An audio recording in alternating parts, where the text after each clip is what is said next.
Hello dear students, मेरा नाम है इंद्रजीत सिंह और हम मिल रहे हैं हमारे खूबसूरत प्यारे क्यूट से चैनल आरटी एकेडमी।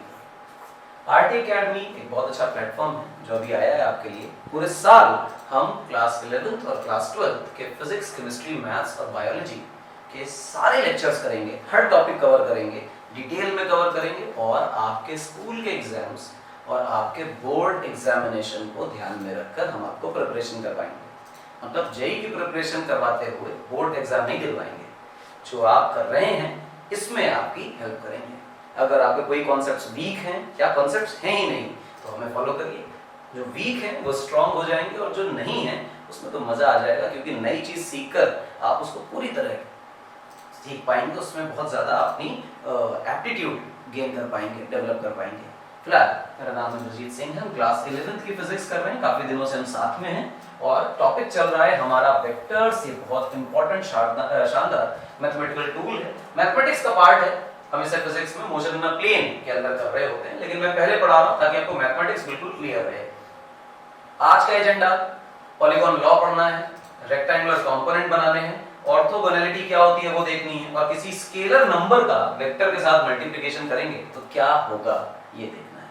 तो काम की शुरुआत करते हैं, बातें कम करते हैं, काम ज्यादा करते हैं। Let's get started with the polygon law. Polygon law, नए लॉ की जरूरत क्या पड़ी जब हम पिछले लेक्चर में ट्रायंगल लॉ और पैरेललोग्राम लॉ कर चुके हैं। और पैरेललोग्राम लॉ की खास बात है उसका एनालिटिकल प्रोसेस भी हमारे पास मौजूद है, जिसकी वजह से हम graphical representation as well as mathematically दो वेक्टर्स को जोड़ सकते हैं। और जब जोड़ सकते हैं तो इतने सारे नए लॉस बना के कोई फायदा नहीं। कोई तीसरा, चौथा, पांचवा, छठा नया लॉ बना दो, कर लेते हैं वेक्टर एडिशन कर लेते हैं, काम खत्म। हम नीड क्या है इसकी? तो नीड सुने क्या है। Let's say you have a vector A, ये, फिर आपके पास कोई वेक्टर है बी, और फिर आपके पास कोई वेक्टर है सी। इसका नाम है वेक्टर ए, इसका नाम है वेक्टर बी और इसका नाम है वेक्टर सी। आपसे कहा जाए कि इन्हें जोड़कर बताइए, ऐड करके बताइए, तो यकीन मानिए आप इन्हें ऐड नहीं कर पाएंगे। कारण ये है कि ट्रायंगल लॉ का इस्तेमाल करें और चाहे पैरेललोग्राम लॉ का इस्तेमाल करें, हम इनमें से किन्हीं दो वेक्टर्स को आपस में जोड़ सकते हैं, तीनों को साइमल्टेनियस ऐड नहीं कर सकते, क्योंकि ट्रायंगल लॉ और पैरेललोग्राम लॉ दोनों में ही सिर्फ दो वेक्टर्स एट अ टाइम जोड़ने की संभावना दी गई है। Eight a time is very important. एक समय पर दो वेक्टर्स जोड़ सकते हैं। तो ट्रायंगल लॉ और पैरेललोग्राम लॉ का जो ड्रॉबैक है, उस ड्रॉबैक को दूर करने के लिए पॉलीगॉन लॉ की जरूरत पड़ती है। This is why we define polygon law. तो सबसे पहले इसकी नीड क्या है? नीड ये है कि to add multiple vectors. Multiple का मतलब क्या है? दो से ज्यादा।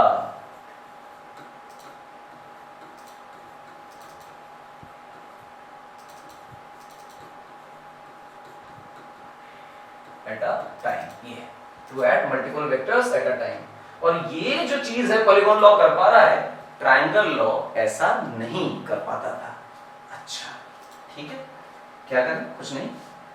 देखिए बेटा, आपको एक वेक्टर दिया गया a इस प्रकार से, एक वेक्टर दिया गया b इस प्रकार से, आपको एक वेक्टर दिया गया c इस प्रकार से, आपको एक वेक्टर दिया गया d इस प्रकार से, और कहा गया कि एक रिजल्टेंट वेक्टर फाइंड करिए जो कि a vector plus b vector plus c vector plus d vector हो। यानी कि इन चारों वेक्टर्स को साइमल्टेनियस ऐड करने की ताकत रखता हो, ऐसा वेक्टर ढूंढ कर बताइए। ऐसा कोई तरीका निकालिए। ट्रायंगल लॉ के बेसिक्स को हम फॉलो करेंगे और एक नया तरीका निकालेंगे जिसे पॉलीगॉन लॉ बोलेंगे। मैं आपको स्टेप बाय स्टेप चीजें सिखाऊंगा और उसका जो आउटकम आएगा वो हमारा पॉलीगॉन लॉ होगा। Just use triangle law. तो मैं आपको इंडिकेट कर रहा हूं कि what we are going to use. तो यूज ट्रायंगल लॉ।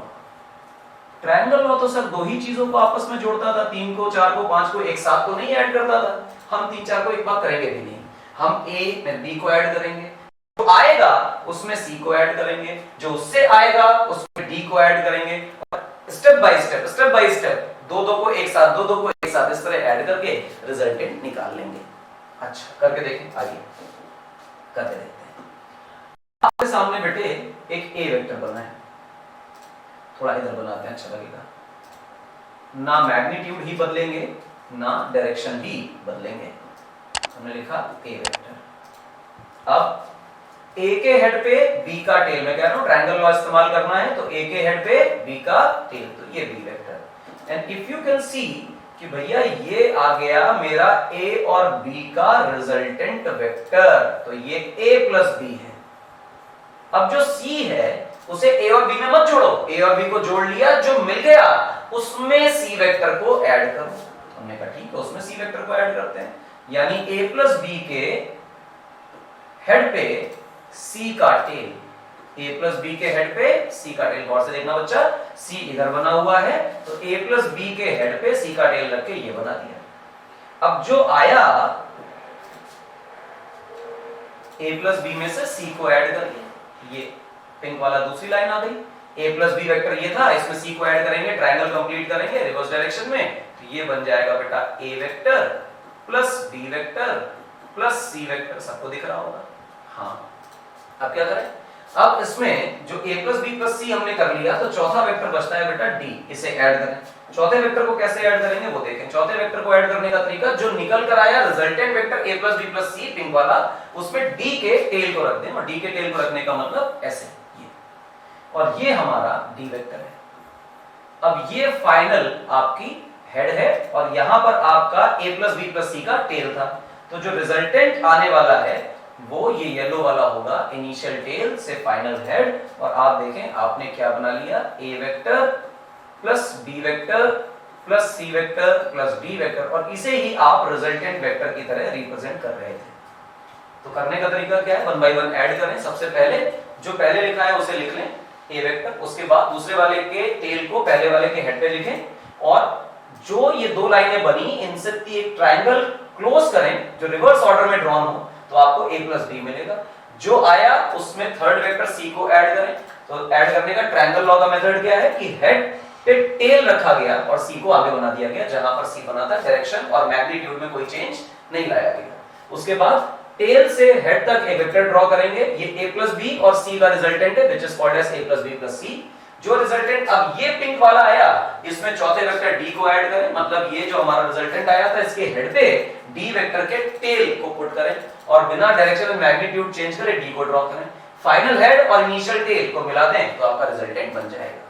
इसका एक प्रॉब्लम दूसरा सॉल्व करते हैं। देखिए मान लीजिए कि आपको इस तरह से कोई दिया हुआ है a वेक्टर, और ऐसे दिया हुआ है b वेक्टर, और ऐसे दिया हुआ है तो c वेक्टर, और ऐसे दिया हुआ है d वेक्टर। यहां आपके सामने सबके नाम लिख देते हैं, a वेक्टर, ये वाला b वेक्टर, ये वाला c वेक्टर, और ये वाला d वेक्टर। विशेष ध्यान दीजिए पीछे वाले में कि ये जो रिजल्टेंट आया, इनमें अगर मैं गलती से इन पिंक वालों को ड्रॉ ना करता, मान लो भूल जाओ कि ये पिंक वाले मैंने ड्रॉ ही नहीं किए, तो क्या हुआ है पूरे केस में, ये देखो कि हम a चले, फिर b चले, फिर c चले, फिर d चले, इनिशियल से फाइनल बना दो, काम खत्म। मतलब बीच में एडिशन करने की जरूरत नहीं है। a से a के टेल से a के हेड, d के टेल से b के हेड, c के टेल से c के हेड, d के टेल से d के हेड, और फाइनल वाला जो तुम्हें हेड दिख रहा है और इनिशियल वाला जो तुम्हें टेल मिल रहा है, इन्हें मिलाने से रिजल्टेंट मिलेगा। यानी बीच के वेक्टर ड्रॉ करने की कोई नीड नहीं। सिमिलर काम हम यहां पर फॉलो करते हैं, और सबसे पहले a को ड्रॉ करते हैं, this is what we call as a vector, और इसे चेंज करें a वेक्टर लिखें, और इसके बाद इसके हेड पर b का टेल b बना देते हैं, तो b वेक्टर बना दिया, दिस इज b वेक्टर। इसके बाद c वेक्टर, c को b के हेड पे रख दें, तो c वेक्टर ऐसे ड्रॉ हो गया, this is what we call as c vector. इसके बाद d वेक्टर, d को c के हेड पे रख दें, बीच में किसी प्रकार के ऐड करने की, प्लस करने की, रिजल्टेंट बनाने की जरूरत नहीं, ये बन गया। अब क्या किया जाए, कुछ खास नहीं, इनिशियल टेल आपको ये मिल रही है, अगर आप देखें you are getting this initial tail and this final head, बस इनिशियल टेल से फाइनल हेड को मिला दीजिए, और ये जो रिजल्टेंट आपके पास आ रहा है r वेक्टर येलो वाला, that is nothing but a vector plus b vector plus c vector and plus d vector. मैं 4 का एग्जांपल लेके आपको पढ़ा रहा हूं, लेकिन इसका मतलब ये नहीं है कि इसमें 4 ही वेक्टर्स ऐड हो सकते हैं। 3 4 5 6 10 15 20 व्हाटएवर जितना भी आप ऐड करना चाहें ये ऐड हो सकता है। तो ये तो ट्रायंगल लॉ का ही है, हाँ ट्रायंगल लॉ, लेकिन ट्रायंगल लॉ के कॉन्सेप्ट को एक्सटेंड किया गया है कि ट्रायंगल तक सीमित नहीं रखा, head to tail head to tail head to tail combination बनाते जाओ बनाते जाओ बनाते जाओ, इनिशियल टेल से फाइनल हेड मिलाते जाओ और बस ही बन जाएगा आपका रिजल्टेंट। तो हम ऐसा कह सकते हैं कि this polygon law is nothing but an extension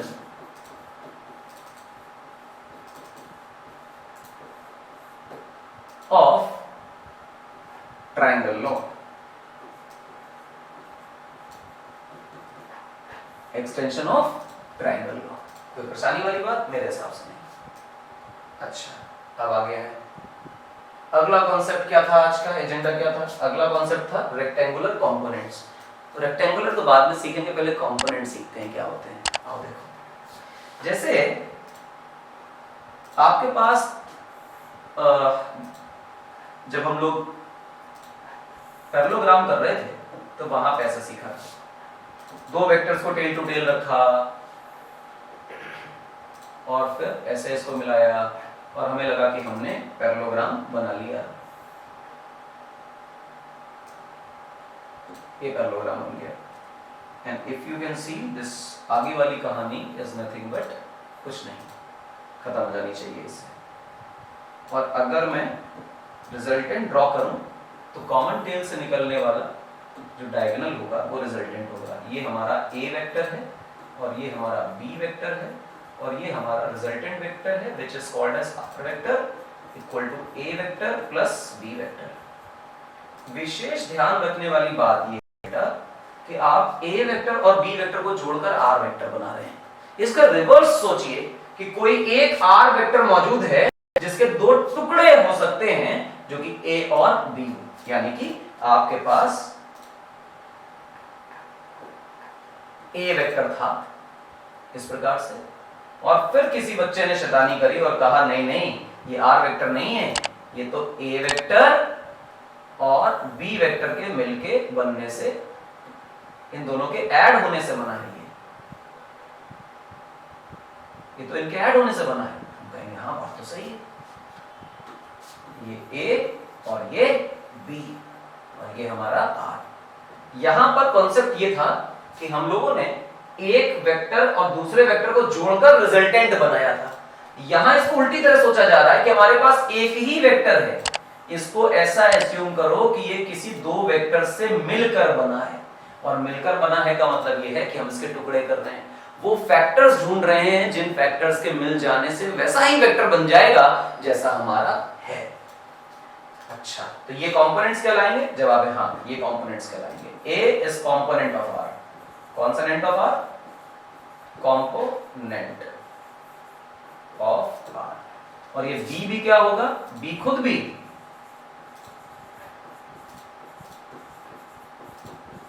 component of are कहलाएगा। ठीक है भाई साहब, बहुत बढ़िया, ये कंपोनेंट ऑफ आर कहलाएगा। अच्छा लग रहा है? जी हाँ अच्छा लग रहा है। इसमें क्या बात है? तो कंपोनेंट तो आपने सीखे, रेक्टेंगुलर शब्द का क्या मतलब है वो बताइए, अभी बताते हैं।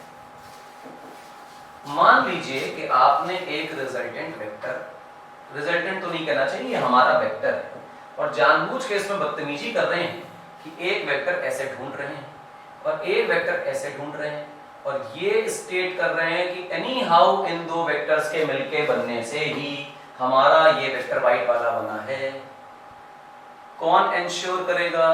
तो हम कहेंगे ये इंश्योर करेगा कि अगर इन 2 बच्चों से, ये रिजल्टेंट वेक्टर आर है और ये हमारा ए है और ये हमारा बी है, let's put vector sign on them ताकि फीलिंग आए कि हाँ ये वेक्टर हैं।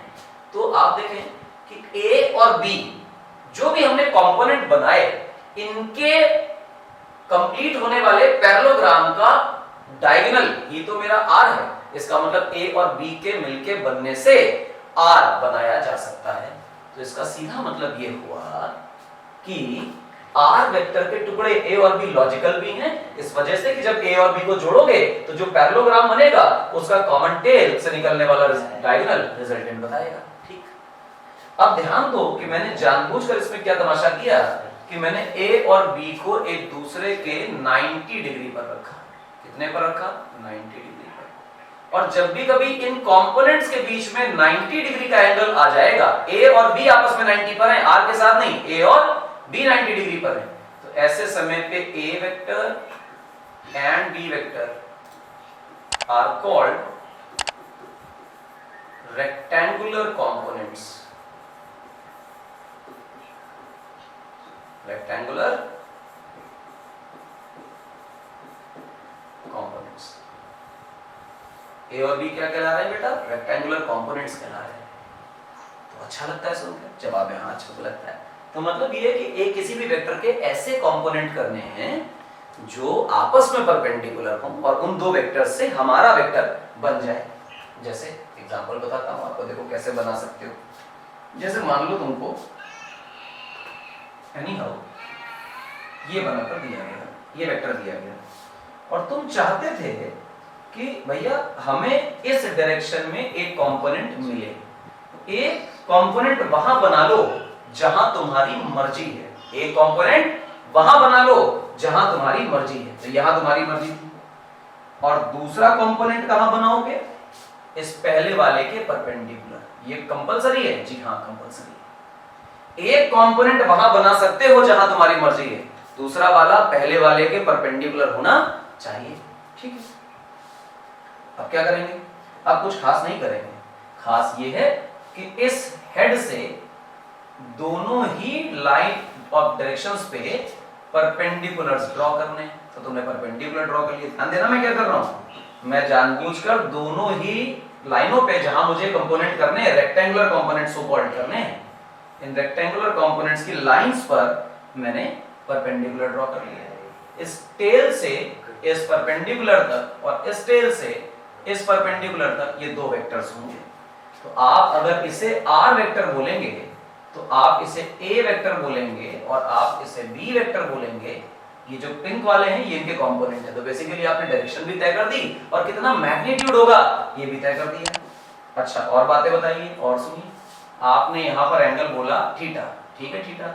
अगर आप इस आदमी का नाम ओ, इस आदमी का नाम एक्स, इस आदमी का नाम वाई रखते हो तो you can see the triangle OXY। OXY triangle में if you can apply cos theta, तो बेटा आप cos थीटा की जगह बेस का मतलब a का मैग्नीट्यूड रख रहा हूं, वेक्टर नहीं रख रहा हूं, divided by hypotenuse which is r। तो a की वैल्यू क्या बनेगी बेटे? r times cos theta.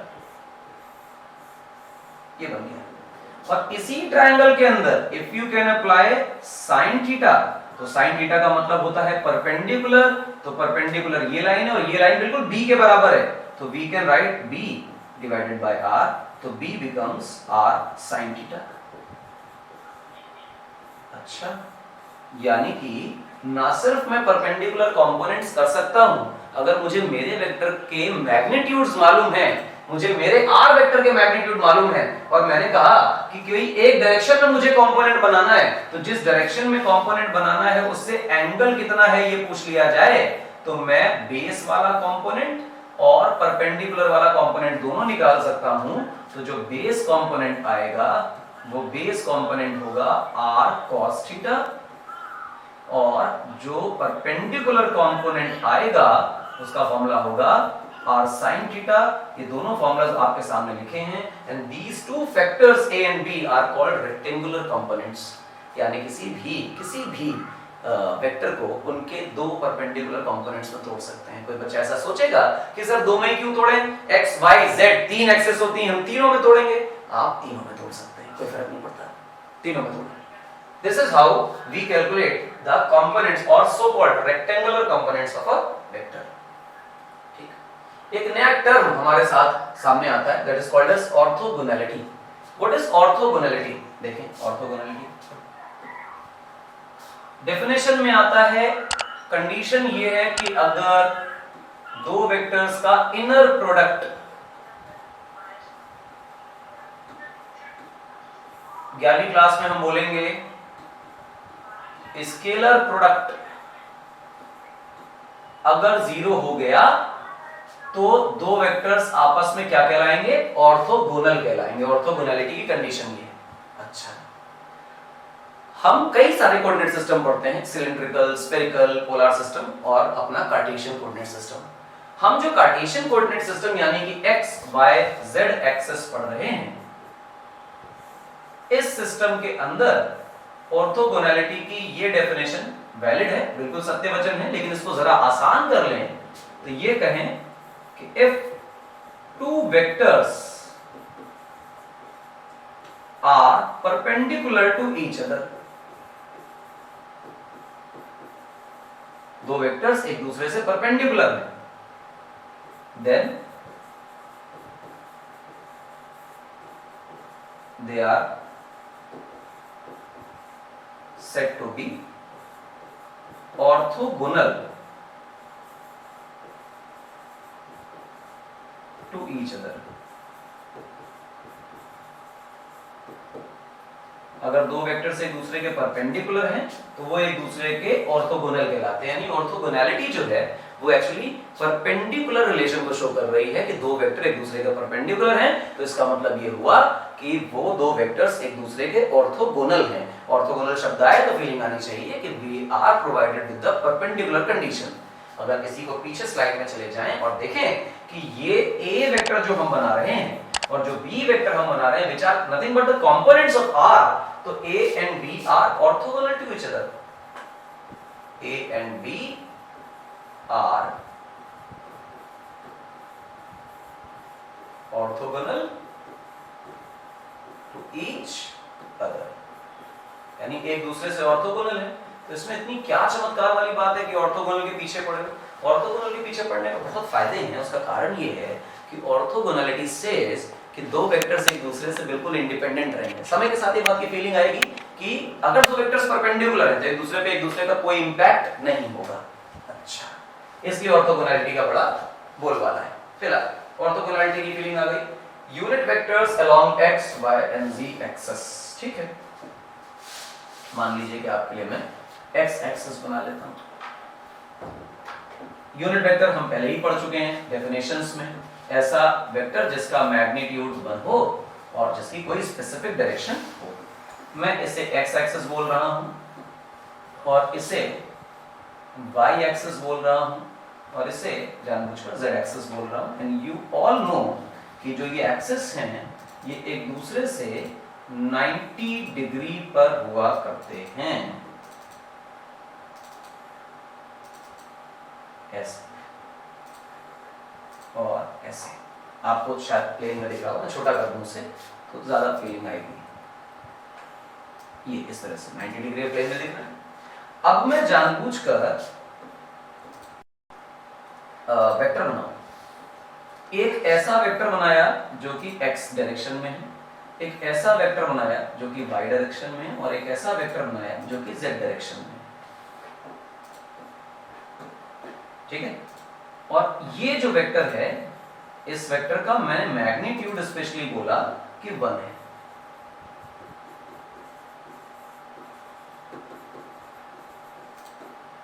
और इस वाले वेक्टर का भी जो मैग्नीट्यूड है वो बेटा 1 है और इस वाले वेक्टर का भी जो बेटा मैग्नीट्यूड है वो 1 है। तो यानी ये तीनों क्या कहलाए? यूनिट वेक्टर्स कहलाए। क्या कहलाए? यूनिट वेक्टर्स कहलाए। अब जब भी ये यूनिट वेक्टर्स हैं तो इनके कोई स्पेसिफिक नेम्स हैं। x डायरेक्शन में आने वाले वेक्टर को हम बोलेंगे i कैप और i हमेशा x के साथ जुड़ा हुआ है। और y डायरेक्शन में आने वाले आदमी को हम नाम देंगे j कैप और z डायरेक्शन में आने वाले आदमी को नाम देंगे k कैप। अच्छा, बहुत बढ़िया। i j k, i कहां है? x एक्सिस में, j कहां है? y एक्सिस में, k कहां है? z एक्सिस में। तो सर एक्सिस के तो नेगेटिव साइड्स भी होते हैं तो कोई फर्क नहीं पड़ता। अगर आपका नेगेटिव x बन जाए, नेगेटिव y बन जाए, नेगेटिव z बन जाए तो i कैप को नेगेटिव कर दीजिए, j कैप को नेगेटिव कर दीजिए, k कैप को नेगेटिव कर दीजिए, तो आप नेगेटिव साइन से डील करते रहिए, क्या फर्क पड़ता है। अच्छा, बहुत बढ़िया। यानी कि अगर कोई एक वेक्टर होता, vector has magnitude 25 and acting in positive x direction. तो ये ऐसा वेक्टर है जो कि 25 मैग्नीट्यूड का है और x डायरेक्शन में एक्ट कर रहा है और पॉजिटिव x डायरेक्शन में ऐड कर रहा है। तो उस वेक्टर को कैसे लिख सकते हैं? तो हमने कहा वेक्टर v लिखा जा सकता है 25 i कैप। कैसे लिखा जा सकता है? 25 i कैप। अरे वाह, यानी 25 उसका मैग्नीट्यूड है और i कैप यानी कि i x उसकी डायरेक्शन है। अगर ये नेगेटिव में होता तो -25 i कैप लिख देते, क्या फर्क पड़ जाता? मतलब ये हुआ कि these unit vectors i cap, j cap and k cap, आ गया k कैप, ये बताएंगे वेक्टर्स कैसे बनाने हैं मैथमेटिकली। ये जो चीज मैंने लिखी है इसके लिए अगली बात आ रही है हमारे वीडियो में, वो है multiplication of a scalar with a vector. मान लीजिए आपके पास कोई वेक्टर मौजूद है जिसे आप सो कॉल्ड वेक्टर कह रहे हैं और इस वेक्टर के पास अपना कोई एक मैग्नीट्यूड है और इसकी अपनी कोई एक डायरेक्शन है और आप जानबूझ के इस वेक्टर का मल्टीप्लिकेशन किसी ना किसी स्केलर नंबर के साथ कराना चाहते हैं। तो scalar number have just magnitudes, nothing special. तो भैया अगर मल्टीप्लाई कराओगे तो एक बात तो तय है कि मैग्नीट्यूड से मैग्नीट्यूड मल्टीप्लाई हो जाएगा, ये डायरेक्शन का कुछ होने वाला नहीं है, यानी जो रिजल्ट आने वाला है वो वेक्टर ही होगा और वही वेक्टर की डायरेक्शन बचने वाली है जो वेक्टर की पहले थी, क्योंकि स्केलर मल्टीप्लाई हो रहा है तो उस डायरेक्शन में कोई लोचा नहीं रहेगा। तो हम कहेंगे scalar multiplied by vector gives you vector. लेकिन ये वेक्टर बदल चुका होगा, उसका कारण ये है क्योंकि मैग्नीट्यूड में चेंज आ गया होगा। जैसे 25 न्यूटन की फोर्स लग रही थी आई कैप डायरेक्शन में और मैंने कहा डबल दिस फोर्स, जस्ट कहा कि डबल दिस फोर्स और कुछ नहीं।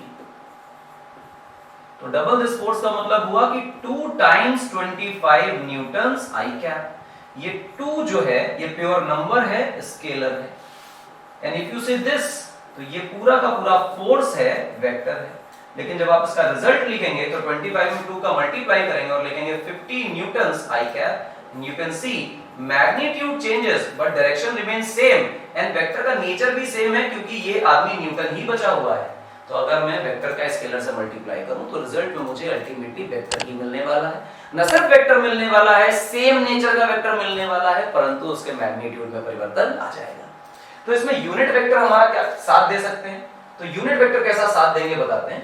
यूनिट वेक्टर का इस्तेमाल, इन ऑर्थोगोनल वेक्टर्स का इस्तेमाल I, J and K cap are used to create vectors। मतलब उनसे वेक्टर बनाएंगे, जी हाँ।